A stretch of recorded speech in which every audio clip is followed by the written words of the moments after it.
Tak a tady jezdci mohou předvést, jak umějí z koně vytlačit prodloužený klus, zatím to nevidím.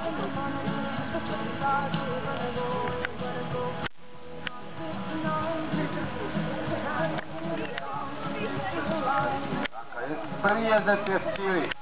Dosažený čas 35:42 a protože tam bylo 1, 2, 3, 4 svalové skoky navíc, takže uděláme penalizaci za každý svalový skok 1 vteřina, jo? Aby byly podmínky pro všechny stejné, takže plus 4 vteřiny. Takže na start voláme dalšího jezdce, Janu Novákovou, s koněm Perina. Takže má zvonino a může zkusit start.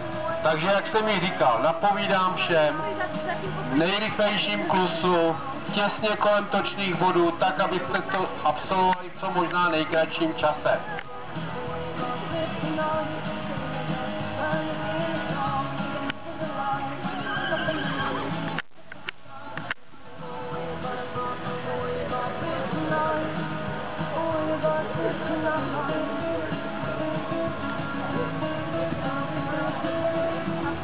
Byť jsem hodně napovídal, tak Perina jede přes pec pod Sněžkou.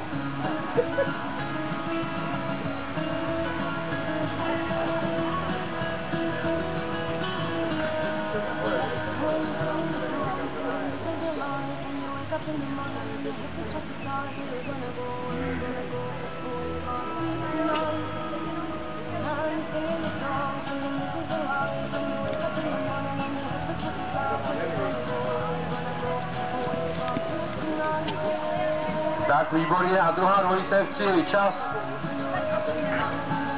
46,36 vteřin. Tak a na start voláme dalšího jezdce Karolínu Beranovou, Michal. Připraven.